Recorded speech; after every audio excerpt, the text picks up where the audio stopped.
Oke, udah siap teman-teman?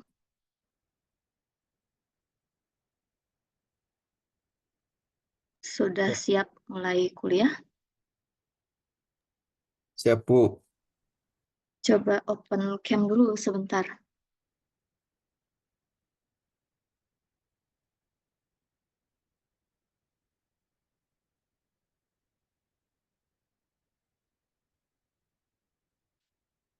Zaidun ready, Ilham, Miss Paul.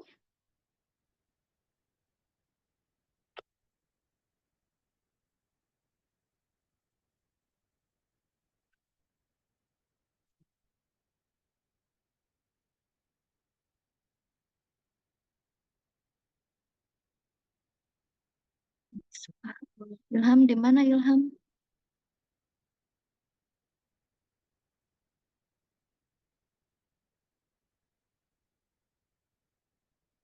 Kayaknya pada di rumah ya.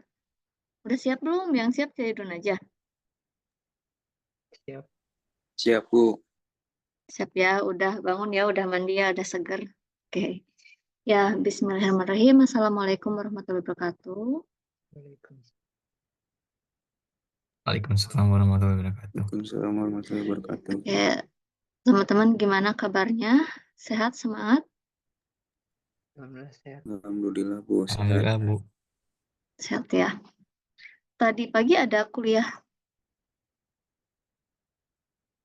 Jam pertama ada kuliah. Kalau semester 4 nggak ada. Enggak, Ibu, enggak Semester ada. 4 nggak ada. 6 juga nggak ada ya. Oke. Teman-teman, hari ini di pertemuan kedua ya, mata kuliah ekonomi teknik, saya akan flashback dulu ke analisis biaya ya.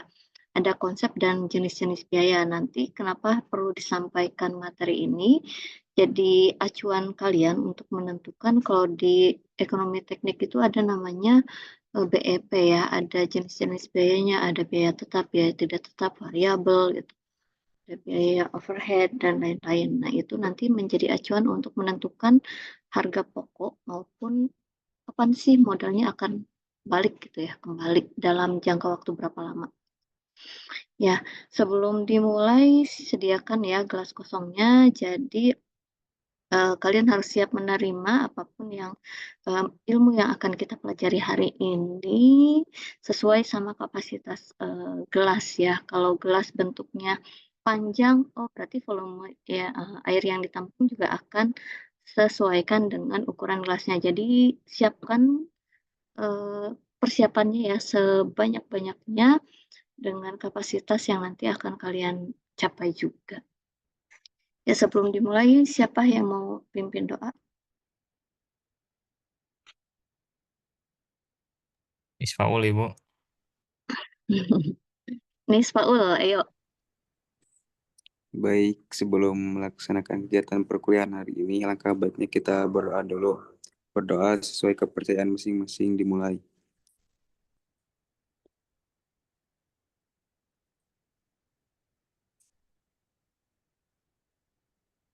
Berdoa selesai. Oke, terima kasih Nis Paul. Amin, amin ya Allah ya Rabbal Alamin. Ya, semoga dimudahkan. Ini masih teori, tapi nanti ada contoh hitungannya sedikit ya, contoh hitungan.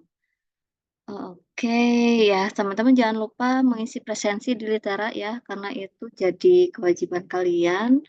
Eh, Jangan lupa pokoknya ya, presensinya jangan sampai 3 kali tidak hadir ya, tidak isi presensi. Mohon dibantu juga konfirmasi kehadiran dosen dan kesesuaiannya dengan RPS ya. Apakah sesuai atau tidak sesuai di litera teman-teman. Nah, kita akan belajar ke konsep dan jenis-jenis cost and benefit ya, biaya itu. Oke, ini tujuan pembelajaran hari ini. Ini diharapkannya nanti teman-teman bisa menguraikan pengertian dan juga jenis-jenis biayanya, terus bisa menghitung dan bisa memisahkan biayanya berdasarkan jenisnya. Jadi misalkan listrik itu masuknya ke biaya apa sih gitu ya. Jadi harus sampai bisa ke sana akhir pembelajaran ini. Ini submateri yang akan dipelajari, kalau ini opsional aja sih, cuma pengetahuan umum buat kalian nih yang laporan keuangan. Kalau ini sampai ke contoh studi kasus pengelompokan biayanya. Kayak biaya. Wah, kalau biaya kayaknya udah pada tahu ya. Apa tuh biaya?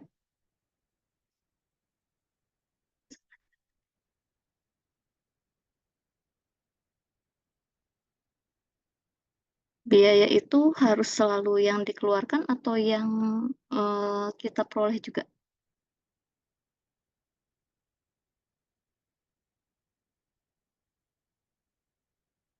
Yang kita keluarkan, Bu. Yang dikeluarkan aja ya kalau biaya. Kalau yang kita peroleh apa namanya? Pendapatan. Pendapatan. Ya, kalau di ilmu ekonomi disebutnya benefit ya. Jadi nanti ada salah satu analisis yang akan kalian hitung adalah BC ratio. BC ratio itu eh, benefit and cost ratio. Jadi rasio antara pendapatan dan juga pengeluaran. Lebih besar mana ya. Nah, kita uraikan dulu apa itu cost, apa itu benefit ya. Namanya juga cost, berarti biaya itu besaran dana yang semuanya yang dikeluarkan. Yang dikeluarkan untuk tujuan menghasilkan suatu produk atau jasa atau beban pengeluaran lah ya. Seluruh kebutuhan proses produksi sampai ke pemasaran keseluruhan. Oke, konsep dari biaya itu different cost for different purpose. Jadi nanti bisa saja sama-sama biaya listrik misalnya, tapi beda masuk ke jenis biayanya, tergantung kebutuhannya ya, tergantung kebutuhannya. Dan juga biaya itu akan selalu mengikuti kalau tujuannya pun berbeda. Jadi biayanya akan berbeda jika tujuannya juga berbeda. Misalkan kalian akan menjalankan suatu usaha A, B, C gitu ya. Ada dua kelompok nih, A dan B. Tujuan usaha itu berbeda, pasti biaya yang akan dikeluarkan juga akan berbeda ya. Jadi disesuaikan ya. Nah, ketika tujuan yang ingin dicapai berbeda, maka klasifikasi biayanya juga tidak akan sama. Gitu. Bisa misal di suatu produksi nih, biaya upah karyawan itu bisa jadi biaya tetap, tapi berbeda jika dia harian misalnya, upah upah upah tenaga kerjanya harian. Itu masuknya ke variabel tergantung tujuan dari produksi tersebut. Oke.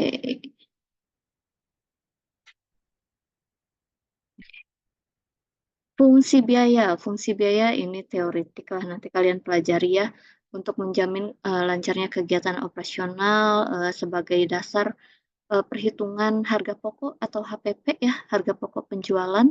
Jadi kalian list dulu biayanya yang dikeluarkan apa saja, terus jumlah yang akan diproduksi berapa, sehingga nanti akan diperoleh harga pokok penjualannya. Sebagai tolak ukur penentuan margin profit dan juga pedoman perencanaan pengeluaran berikutnya. Walaupun misalkan nanti ada biaya yang belum pasti ya, belum pasti tapi lebih baik dimasukkan dulu.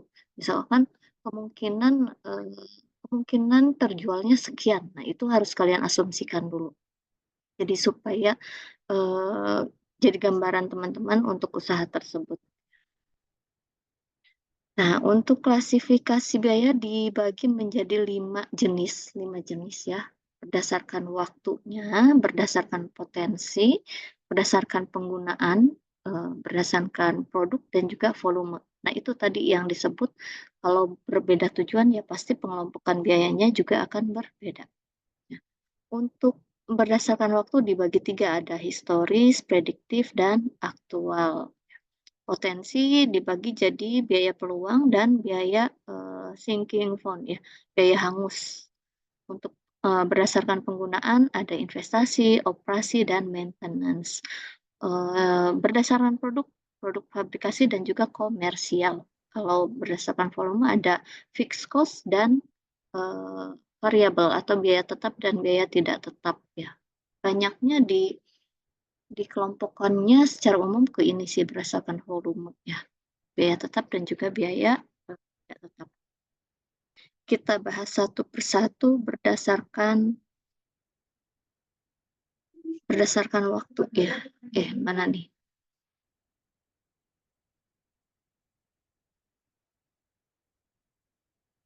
Kalian udah berubah belum slide-nya?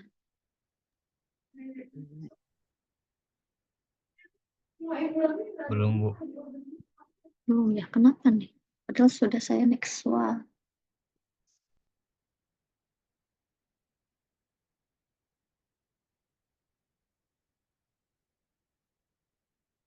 Udah stay ke sini, udah muncul yang berdasarkan waktu? Sudah. Udah. Kayaknya masih ngeheng sih, ntar kita tunggu sebentar. Ya, sambil dibahas sedikit ya, berdasarkan waktu tadi ada waktu historis, prediktif, dan aktual. Namanya juga historis, berarti dia berdasarkan biaya yang sudah-sudah atau di masa lalu, historical cost ya. Cara real yang telah dikeluarkan dibuktikan dengan ada catatannya, ada catatan historis pengeluaran kegiatannya. Contohnya biaya pemasaran selama 5 tahun atau 2 tahun, tapi ada catatannya ya, ada catatannya. Dan biaya historis ini bisa digunakan untuk memprediksi biaya pemasaran tahun selanjutnya. Nah, kalau yang prediktif itu biaya perkiraan. Biasanya ada asumsi-asumsi ya diperkirakan, predictive cost. Perkiraan biaya yang akan dikeluarkan jika kegiatan itu dilaksanakan atau usaha itu dilaksanakan. Contohnya estimasi biaya bahan baku produksi bulan depan. Terus kalau yang aktual ya biaya sebenarnya ya, biaya sebenarnya yang dikeluarkan. Contohnya gaji karyawan yang dibayarkan bulan ini. Pokoknya per waktu ya, berdasarkan waktunya. Berdasarkan potensinya tadi ada 2 ya. Berdasarkan potensinya ada 2. Yang pertama biaya peluang dan biaya hangus ya, biaya sunk cost ini. Kalau biaya peluang, opportunity cost itu biaya yang mampu menambah keuntungan dengan berinvestasi. Tapi ya peluang investasi bisa gagal, bisa juga menguntungkan ya. Namanya juga biaya peluang. Tapi kalau kita berani, akan mendapatkan pendapatan yang lebih biasanya. Namanya berinvestasi. Ya, jadi masih ada potensi ruginya, biaya yang ditanggung akibat kelalaian dalam memanfaatkan peluang atau kesempatan meraih keuntungan. Contohnya, perusahaan memilih membeli mesin baru daripada menambah tenaga kerja. Jadi keuntungan yang bisa diperoleh dari tenaga kerja tambahan adalah biaya peluangnya, gitu ya, daripada menambah tenaga kerja. Misal juga ingin beli motor 15 juta, tapi nggak jadi nih. Nah, sekarang harga motornya udah 20 juta, maka opportunity cost-nya 5 juta biaya peluang. Nah, yang kedua biaya hangus. Biaya hangus itu biaya pengeluaran yang tidak bisa dikembalikan. Itu gara-gara akibatnya itu dari resiko pengalokasian dananya ke investasi tersebut ya. Contohnya, misal kalian melakukan riset untuk pengembangan produk. Oh, ternyata produk yang dikembangkan itu gagal. Nah, seluruh biaya yang dikeluarkan untuk riset itu termasuknya biaya hangus, sunk cost ya. Contoh lagi, kita beli mobil 200 juta, sekarang dijual harganya 125 juta, maka sunk cost-nya itu 75 juta, biaya hangus. Hampir sebagai biaya pakai, tapi ini yang sudah digunakan untuk sebuah pengembangan ya, sebuah biaya produksi. Berdasarkan penggunaannya dibagi 3 ya, ada biaya investasi, operasional, dan perawatan. Kalau investasi itu nih ya, biaya dilakukan untuk menambah pemasukan kas dalam jangka waktu tertentu. Misalnya ada beli mesin atau beli tanah ya, beli tanah untuk pabrik yang baru nantinya gitu. Pokoknya ada biaya yang diinvestasikan untuk memperoleh pemasukan kas di masa jangka waktu tertentu. Kalau biaya operasional, biaya yang dikeluarkan dalam rangka menjalankan aktivitas usaha. Contohnya operasionalnya produksi tahu, pabrik tahu. Biaya operasionalnya berarti kan biaya produksi tahunya ya, biaya produksi tahu, biaya listrik atau air, semua biaya bahan baku dan sampai ke produksi itu sudah termasuk ke biaya operasional. Yang ketiga biaya perawatan. Nah, biaya perawatan ini maintenance ya kalau di sebutnya maintenance. Ini untuk performa kerja, mempertahankan performa kerja dan juga alat-alat atau mesin ya, peralatan agar selalu prima dan siap dioperasikan. Misalkan biaya perawatan mesin-mesin, biaya servis dan lain sebagainya masuknya ke biaya perawatan. Kalau berdasarkan produk ada dua, fabrikasi dan komersial. Nah, fabrikasi itu biaya berhubungan langsung dengan pembuatan produk. Contohnya biaya bahan baku dan biaya tenaga kerja produksi. Pokoknya fabrikasi itu biaya yang berhubungan secara langsung ya dengan pembuatan produknya. Sedangkan yang komersial, biaya yang terkait dengan pemasaran dan distribusi produk. Jadi berbeda antara biaya produksi berarti ya, biaya produksi dan biaya pemasaran serta distribusi. Contohnya biaya iklan, biaya promosi produk di media sosial ya, biaya logistik berarti ya, pengiriman itu termasuknya ke komersial. Oke, kita masuk ke yang fabrikasi. Nah, fabrikasi ini yang berhubungan langsung dengan pembuatan produk ya, bisa dibagi lagi menjadi dua jenis yang fabrikasi. Ada biaya utama, ada juga biaya overhead pabrik. Nah, kalau biaya utama itu biaya bahan baku langsung atau direct material. Ada juga biaya tenaga kerja langsung atau direct labor ya. Ini untuk biaya utama. Sedangkan biaya overhead itu pengeluaran di luar jenis biaya produktif dan berperan penting dalam kelangsungan perusahaan. Contohnya seperti biaya tambahan atau biaya yang tidak direncanakan tetapi timbul, seperti denda, rugi ya, ganti rugi dan sebagainya. Atau kalau di bahan baku tuh ada bahan baku yang harus ada tapi ternyata tidak ada di perencanaan. Contohnya biaya bahan baku tidak langsung, indirect material ya, atau biaya tenaga kerja tidak langsung, biaya yang lainnya. Masuknya ke overhead. Jadi ada yang utama, ada yang juga overhead yang fabrikasi. Oke, kalau ini aja lah.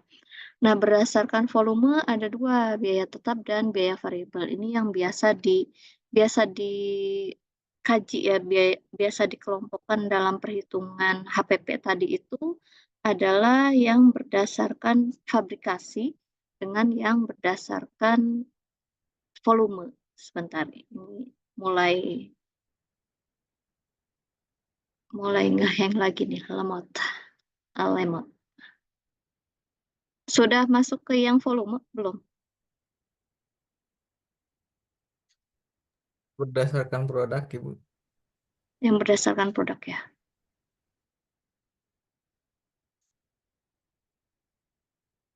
Sudah, Harus Ibu. bersabar ya. Harus bersabar. Saya mau ke slide yang sebelumnya, ada biaya tetap dan biaya variabel.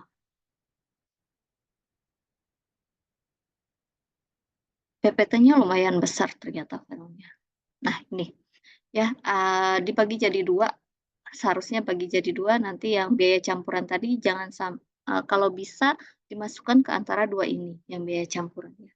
Untuk biaya tetap itu biaya yang besarannya akan selalu tetap dan tidak berubah karena perubahan volume ataupun aktivitas itu tidak mempengaruhinya. Misalkan produksinya ditambah. Nah, biaya tetap ini yang tidak berpengaruh ke produksi tersebut ya disebutnya. Jadi biaya tetap itu berbanding terbalik dengan perubahan kapasitas suatu kegiatan. Nah, kalau di biaya tetap semakin besar suatu aktivitas, maka semakin kecil biaya tetap per unitnya karena dibagi per banyaknya produksi itu atau aktivitas itu ya. Tapi semakin kecil aktivitasnya, maka biaya tetapnya malah semakin besar. Gitu. Contohnya apa? Contohnya sewa gedung nih. Kalian sewa ruko. Kalau misalkan produksinya sedikit, ya harga sewa rukonya tetap segitu ya. Tetap segitu per tahun, misalkan 1 miliar per tahun. Kalau kita produksinya sedikit, ya 1 miliar dibagi jumlah produksi itu. Ya. Tapi kalau misalkan produksi kita banyak, 1 miliar itu bisa jadinya per unitnya itu semakin kecil. biaya tetap ya. Biaya tetap akan sama setiap bulan kalau disewa gedung misalkan. Terus yang kedua biaya variabel. Kalau variabel cost itu kebalikannya dari biaya tetap. Jadi semakin banyak dia produksi atau kegiatan ya aktivitas, maka biaya variabelnya akan semakin besar juga. Atau biaya yang total keseluruhannya akan selalu berbeda mengikuti perubahan aktivitas ya. Ya ini berbanding lurus dengan pergerakan volume kegiatan. Jadi semakin besar volume aktivitasnya, maka biaya variabelnya juga akan semakin tinggi. Contohnya bahan baku yang dipakai akan meningkat dengan produksi yang meningkat juga, peningkatan produksi.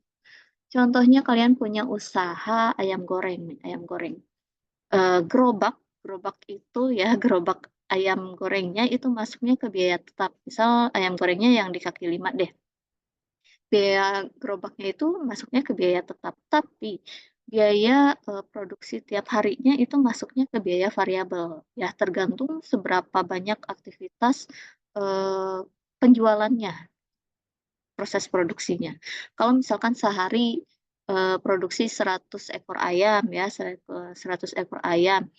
Nah, biaya bahan bakunya juga akan mengikuti sesuai 100 ekor ayam itu. Tapi kalau misalkan dikalikan 2 jadi 200 ekor, biaya variabelnya juga akan semakin besar. Berbanding terbalik ya dengan yang biaya tetap.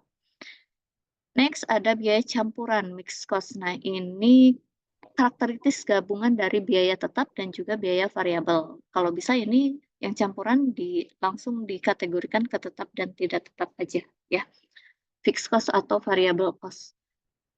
Kayak mengandung komponen yang tidak berubah meskipun volume aktivitasnya berubah, serta komponen yang berubah seiring dengan volume aktivitas. Oke, komponen tetapnya bagian dari biaya campuran yang akan dikeluarkan secara konsisten terlepas dari tingkat produksi atau aktivitas. Sedangkan komponen variabel itu bagian yang akan berubah dengan peningkatan atau penurunan volume produksi atau penggunaan layanan ya. Contohnya misalkan ada kasusnya tagihan listrik industri.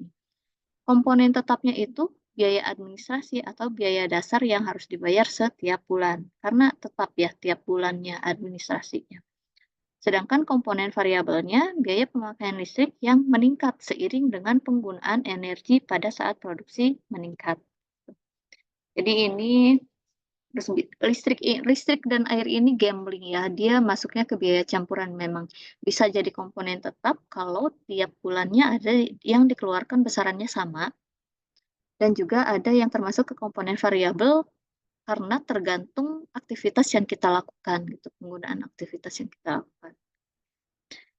Contoh lagi ini berdasarkan volume ya, berdasarkan volume ini adalah, nah ini gambarannya lah, kalau total fix atau fixed cost itu akan sama setiap tahunnya atau setiap produksi tidak akan berpengaruh besarnya produksi ya, akan tetap sama flat.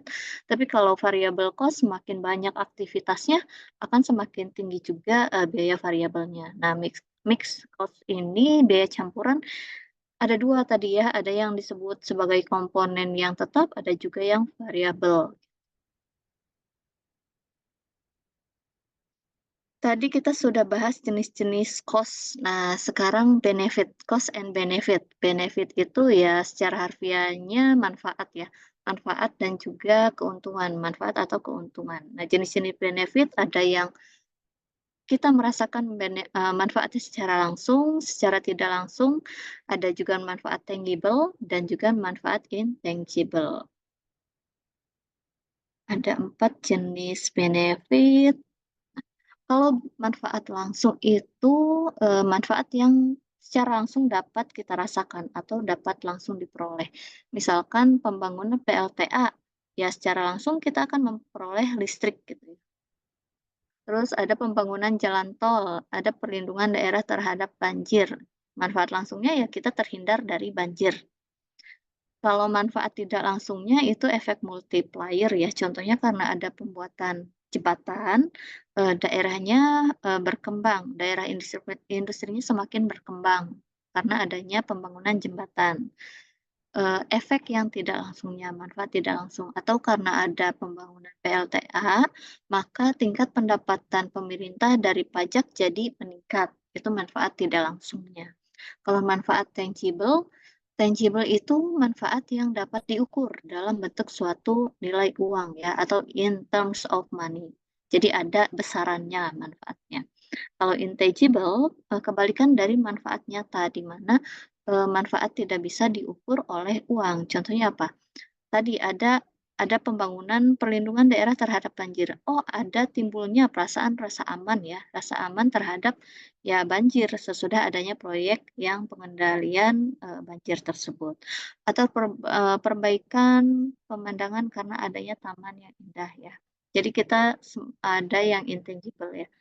Feeling feeling good atau feeling happy lah yang intangible-nya, tapi yang tangible juga sebetulnya bikin happy ya, karena ada besaran suatu nilai uangnya. Next, karena kita sudah bahas cost and benefit, ini ada bagaimana cara ya beberapa metode untuk menentukan harga jual produk ya. Harga jual produk itu bisa di markup pricing. Analisis biaya ini pernah belajar nggak untuk menentukan harga jual produk?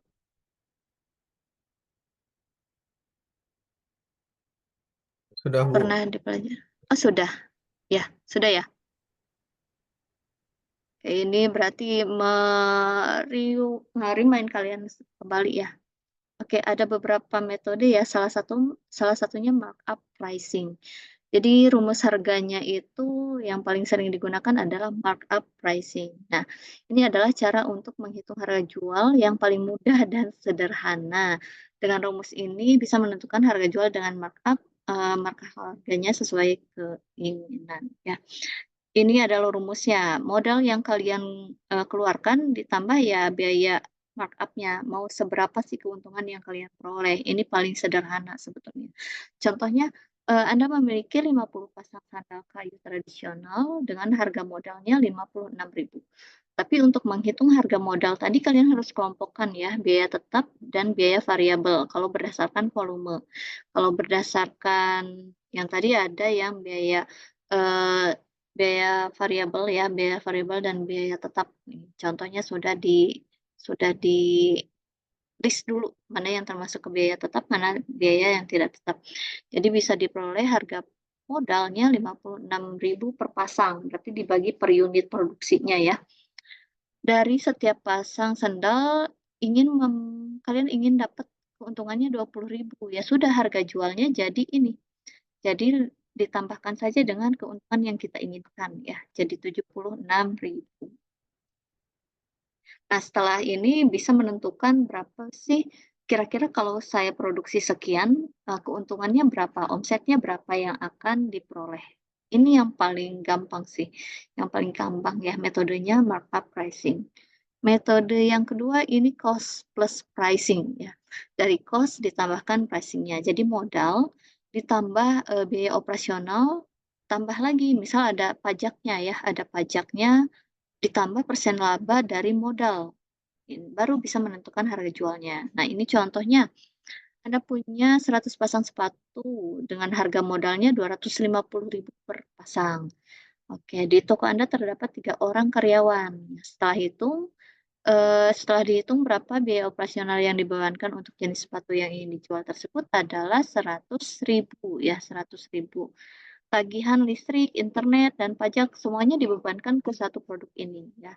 Diperkirakan 30.000. Kemudian laba yang ingin kalian peroleh itu 10% setiap sepatu yang terjual. Maka hasil perhitungannya seperti ini. 250.000 biaya modalnya tambah biaya operasionalnya itu dimasukkan juga karyawan ya, honor karyawan dan lain-lain. 100.000 ditambah yang pajaknya, pajak atau internet tagihan lainnya juga ya 30.000, baru ditambah 10% dari modal. 10% dari modal. Baru harga jualnya itu 405.000 ya, sekitar 405.000. Kira-kira dari metode 1 dan 2 perbandingan dulu ya. Kalian lebih milih metode yang mana? Markup pricing dan cost plus pricing. Satu, Bu. 1. Kenapa? Kenapa 1? Tidak lain tidak bukan mudah, Ibu, hitungnya. Mudah hitungnya ya. Oke, kalau itu masih dari segi mahasiswa tuh. Kalau dari pengusaha lebih aman. Mereka lebih aman pakai yang cost plus pricing ya, karena sudah masuk ke semuanya. Ada juga kan yang kalau kalian beli itu harganya belum termasuk PPN ya. Harga beli kalian tuh belum termasuk PPN. Ada kalau di resto misalkan PPN-nya 5%. Oh, 5%-nya itu ya biaya pajaknya, bisa juga biaya dari pelayanan. Ada tuh pernah ke salah satu yang dia tuh biaya pelayanan aja belum dimasukkan ke harga jual. Jadi nantinya ke pelanggan misalkan harga yang tertera sekian 20.000 ini, tapi belum termasuk PPN, belum termasuk biaya pelayanan, jadinya bisa 40.000 sendiri ya. Ya mungkin itu plus minusnya dari sisi penjual dan pembeli ya. Oke, metode ketiga, ada manufacturer suggested retail price. Nah, ini biasanya kalian pernah dengar HET nggak? HET.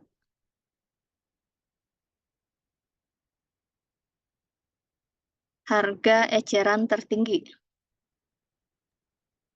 Enggak, Ibu. Belum. Belum ya. Jadi ini itu penetapan harga jual melalui metode manufacturer suggested retail price. Yang menentukan adalah si produsennya. Misalkan ada produsen obat ya, farmasi ya. Farmasi kalau kalian lihat obat itu sudah ada yang tertera harganya ya, harganya. Nah, itu termasuknya HET, harga eceran tertinggi. Itu yang harga yang harus diberikan penjual paling tinggi misalkan 20.000 tertera di kemasannya. Boleh menjual lebih tinggi nggak? Nggak boleh. Bolehnya menjualnya lebih rendah karena itu adalah harga eceran tertinggi. Nah, contohnya adalah misalkan sebuah obat batuk ya tertulis HET-nya harga ecerannya 14.500. Nah, penjual bisa menjual obat batuk tersebut di harga yang sama ya, sama dengan HET-nya atau sedikit di atas, misalnya 15.000. Tapi jika ingin produknya lebih laku kan, bisa dijual di bawah HET-nya 14.000. Karena satu obat itu sudah didistribusikan ke beberapa apotek misalnya. Pelanggan kan bisa survei ya, kan harganya sekian, tertulisnya 14.500, di apotek A masa 15.000, di apotek B, oh lebih rendah nih 14.000. Nah, itu menjadi strategi penjual juga. Tapi dari distributor sudah menentukan harga ecer tertingginya 14.500 ya. Kalau untuk persaingan bisnis, biasanya kita ambilnya yang lebih rendah, tapi untuk memperoleh pendapatan yang lebih banyak memang lebih tinggi di atasnya. Cuma nanti akan berpengaruh juga ke omset penjualannya gitu. Ini HET ya. Coba sekarang nanti lihat ya di produk-produk mana aja yang ada sudah tertulis HET-nya. Bukan di kayak Alfa Indo ya. Kalau Alfa Indo kan harganya sudah ditentukan sama mereka tuh di bawah. Maksudnya tag-nya terpisah, bukan di kemasannya. Coba lihat nanti di kemasannya yang ada harganya itu termasuk HET, harga eceran tertinggi. Ya. Metode kelebihannya yang HET ya, si penjual tidak usah menghitung kembali seperti tadi ya, ada markup-nya misalkan atau ditambah pajak, sudah ditentukan dengan di manufakturnya, di distributornya ya, sudah ditentukan sama produsennya. Cuma kekurangannya ya keuntungan dari penjual ya tidak akan banyak. Kita tidak bisa menentukan karena satu persaingan dagang tadi ya, banyak dengan harga yang tertera bisa saja yang lain menjualnya lebih rendah seperti itu. Yang keempat, harga jual berdasarkan pasar. Kalau harga pasar ini cuma kalian observasi aja sih, observasi. Contohnya misalnya ingin jual nasi goreng nih. Duh, lagi puasa bahasnya nasi goreng ya. Kalau lihat di penjual nasi goreng di sekitar rumah ya, itu pasarannya kira-kira satu porsi 15.000 sampai 20.000 misalkan. Kalau di kalian berapa? Seporsi masih ada yang dapat berapa? 12.000? 12.000 atau sudah lebih dari 20.000? 15, Ibu. 12 ya, 12-an ya, masih 12-an dapat ya. Nah, kalau kalian ingin harga jualnya lebih kompetitif, nah karena sudah tahu harga pasarannya, bisa saja kalian dijualnya 15.000 tanpa tahu untung ruginya gitu ya. Menentukan dulu aja harga jualnya. Tapi diharapkan karena kita seorang sarjana teknik tidak boleh ya asal menentukan. Boleh asal menentukan tapi kita harus buy data sebelumnya. Misalkan kalian jualnya 15.000 atau 16.000 nih. Sedangkan jika ingin mematok harga tertinggi, Anda harus tawarkan sesuatu yang berbeda. Misalkan inovasi apa nih kalau misalkan kalian jualnya 20.000. Daging sapinya lebih banyak, daging ayamnya lebih banyak. Nah, seperti itu. Tapi tetap ya kalau saya sarankan jangan yang berdasarkan pasar. Kalian tetap harus menghitung dulu nanti HPP-nya berapa, ya HPP-nya berapa. Seperti itu. Kalau ya itulah. Yang kelima, value based pricing. Nah, value based pricing ini cara menghitung harga jual yang cukup kompleks dibanding rumus harga jual lainnya. Jadi metode ini tuh kalian harus lakukan survei dulu ke banyak responden dari berbagai elemen untuk mendapatkan harga jual produk yang paling masuk akal ya.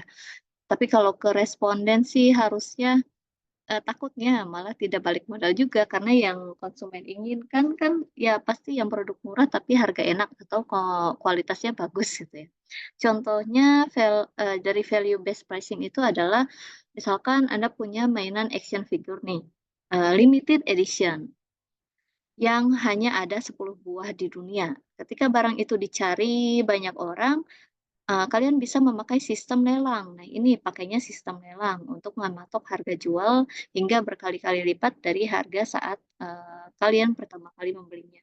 Kecuali kita mempunyai satu barang yang memang value-nya tinggi ya, atau yang langka limited edition. Nah, itu pakai value based pricing. Jadi surveinya itu ya sudah dilelang saja. Tapi kalau misalkan jualnya nasi goreng yang pakai value based pricing itu tepat nggak metodenya? Value based pricing Enggak, Bu, gak tetap. nggak tepat ya, kecuali nasi gorengnya nggak akan habis seumur hidup gitu. Waduh, jarang, nggak ada kayaknya. Nah, oke, kita masuk ke contoh studi kasusnya ya. Contoh studi kasus untuk catatan, ini contohnya catatan pengeluaran bengkel perabot kreatif ya. 1 bulan terakhir. Misalkan mereka beli 1 meter kubik kayu harganya 700.000. Beli triplek 250.000. Terus beli paku, lem, dan perlengkapan lainnya 150.000. Ada biaya upah tukangnya untuk 10 buah meja yang diproduksi ya 600.000. Berarti satu meja upahnya berapa? 60 ya. 60.000.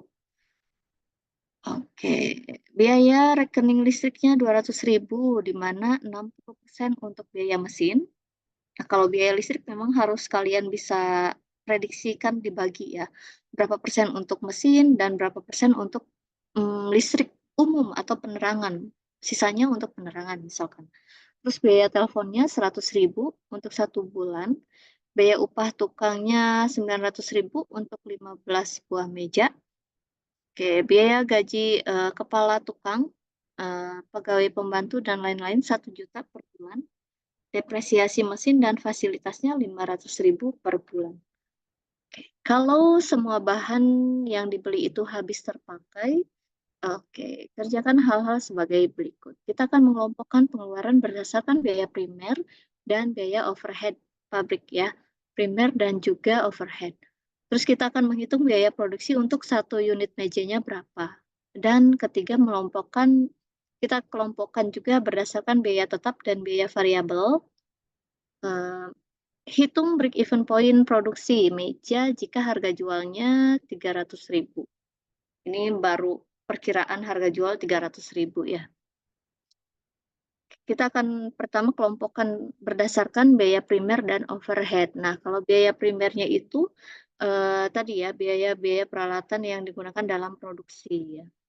Ini beli 1 meter kubik kayu 700.000, triplek, terus upah 10 meja, upah tenaga kerja 15 meja ya, sekian.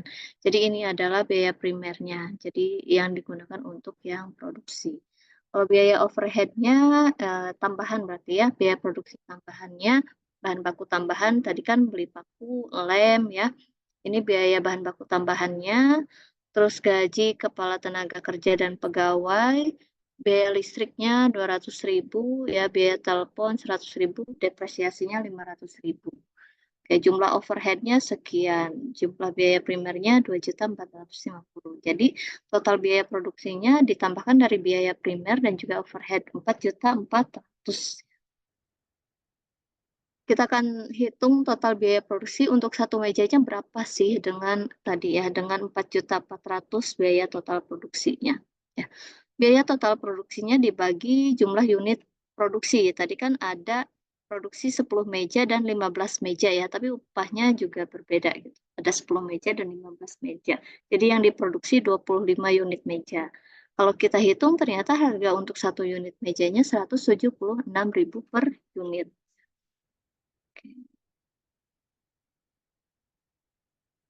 Yang kedua, kita akan ubah ya, klasifikasikan berdasarkan biaya tetap dan biaya variabel. Kalau biaya tetap itu tadi ya, penerangan, listrik pun dibagi dua nih, listrik dibagi dua, penerangan 40% dari 200.000 berarti 80.000. Karena akan selalu tetap ya, selalu tetap itu sebanyak apapun produksi ya dia akan sama gitu, karena untuk ya listrik penerangan aja. Terus rekening telepon masuk ke biaya tetap, gaji kepala tenaga kerja dan pegawai ini masuknya ke biaya tetap, berbeda dengan yang sebelumnya ya. Dia masuknya ke overhead karena tambahan. Depresiasi mesinnya 500.000. Ini adalah biaya tetapnya. Jadi sebanyak apapun produksi biaya ini tidak berpengaruh. 1.680.000. Untuk biaya variabel ini yang dipengaruhi oleh banyaknya aktivitas atau produksi ya. Upah tenaga kerja untuk 25 unit. Jadi kan per unit akan berbeda upahnya ya. Tadi 10 unit aja 600.000. Kalau 15 unit 900.000. Kalau 20 unit ada berapa gitu.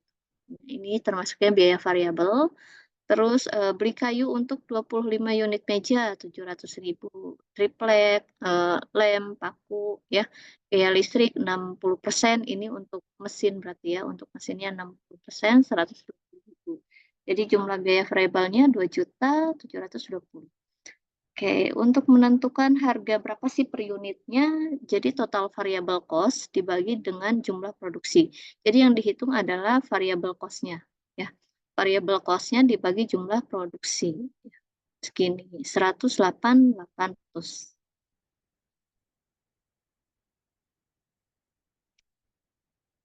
Oke, ya untuk pengelompokan biaya berdasarkan tetap ya, kita hitung BEP, break even point, jadi fixed cost biaya tetapnya ya. Biaya tetapnya dibagi biaya variabel per unit. Berarti yang fixed cost-nya itu yang 1.680. 1.650 dibagi ini biaya variabel per unitnya 300.000. Tadi kan harga jualnya 300.000 ya, dikurangi yang ini. Ternyata setelah dihitung per unitnya 108.800. Berarti dikurangi yang ini ya. BEP-nya 8,75. Kalau ada desimal dibulatkan saja ya, bulatkan ke atas atau kira-kira 9 unit lah. Jadi kalau kita produksi 9 unit, modal kita sudah kembali ya, modal kita sudah kembali. Tuh.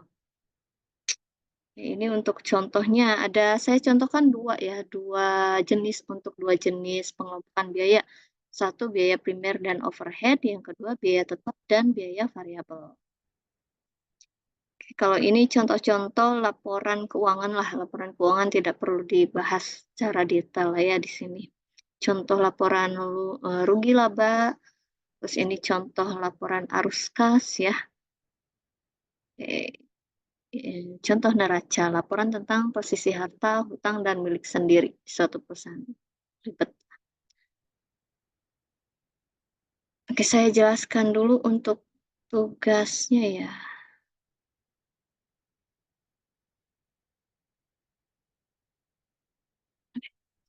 Oke, untuk tugas pertemuan 2, ini ada berapa ya yang ikut di kelas A? Ada berapa mahasiswanya? Ada 6 ya, pas ya? Ibu ada Ada berapa? 6 Nggak Ibu. ada. 6. 6 tuh udah sama Agung. Agung sudah masuk udah KRS Agung. KRS belum Bu, tadi baru dibuka aksesnya Bu sama Baru dibuka. keuangan. Oke. Ya, jadi nanti setelah ini kalian bentuk kelompok beranggotakan 2 orang. Jadi 2 orang 2 orang ya, 2 orang 2 orang. Terus kalian buat contoh sebuah usaha kecil yang ingin dilakukan. Misalkan Agung punya usaha kemarin yang enak tuh apa? Batagor ya? Batagor misalkan. Nah, ini misalkan jadikan usaha itulah. Kalau yang Agung misalkan contohnya yang itu. Contohnya yang Batagor itu. Kelompokkan ya, kelompokkan biayanya berdasarkan biaya primer dan juga biaya overhead. Terus nanti dihitung biaya produksi dan biaya produksi per unitnya. Kayak tadi lah, kayak contoh yang tadi. Terus kelompokkan berdasarkan biaya tetap dan biaya variabel. Hitung harga jualnya, terus hitung juga break even point-nya gitu. Jadi bentuk kelompok 2 orang 2 orang. Rencanakan mau usaha apa ya, misalkan yang kecil-kecilan nggak apa-apa.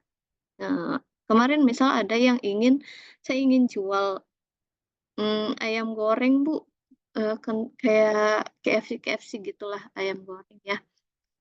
Dihitung walaupun mereka belum pernah usaha gitu. Terus ada juga yang salad ya, salad apa lagi ya, banyak juga sih. Ya kalian tentukanlah usaha, kalau bisa sih yang ingin dilakukan ya. Jadi nanti nggak hitung 2 kali. Kalau ketika sudah ada modal nih, kalian sudah bisa, sudah ada hitung-hitungannya lah di sini. Ya, usaha yang ingin kalian Eh, lakukan. Bisa Bu, itu makanan, bisa itu yang bukan makanan, terserah. Ya, izin halo? bertanya Bu, berarti untuk tugasnya ngitung HPP laba rugi serta target profit ya Bu, termasuk itu juga. Enggak, ini aja. Hitung biaya produksi dan biaya produksi per unitnya. WP itu masuknya ke sini ya, biaya produksi per unit. Ya. Terus masuknya ke BEP juga hitung. Harga jualnya kalian bisa pilih salah satu metode yang tadi. Kalau tadi kan dicontoh sudah ditentukan harga jualnya 300.000. Nah, kalau yang kalian dari kelima metode tuh mau pakai yang mana? Ya, untuk harga jual. Misal yang sudah pajaknya sudah include atau ya di markup pricing gitu.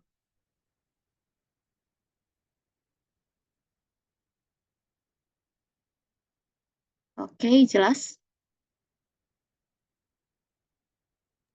Jelas Ibu. Sip, setelah ini langsung di-share ya kelompoknya karena nanti saya akan masukkan ke Litera nama-nama kelompoknya. Jadi yang upload bisa salah satu aja. Oke, teman-teman. Bu, izin Ya. tanya lagi Bu, ini Bu, KRS-nya di mana ya? Soalnya di Litera nggak ada KRS, nggak muncul matkulnya. Iya, nanti tanggal 24 perbaikan rencana studi ya. Mulai di tanggal Oke, baik 24. Bu. Berarti belum bisa absen ya Bu? Belum bisa. Ya, makasih Bu. Sami-sami. Ini mau apa ya? Tadi mau apa ya? Lupa. Oh, ini tugas yang ini kalian betul-betul kerjakan ya nanti karena akan berlanjut ke UTS. Akan berlanjut ke UTS. Jadi nanti di UTS akan bertambah perhitungannya berdasarkan case yang ini.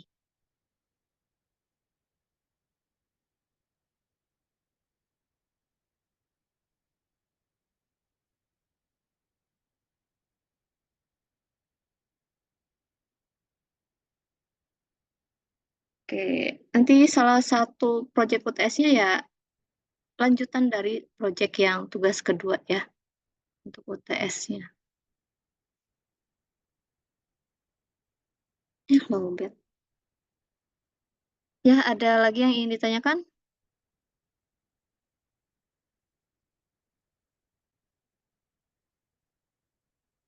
Ntar nanti coba Agung hubungi Kang Jejen ya, minta input KRS masih bisa nggak? Tapi kalau by ini sih 24 sih perbaikan.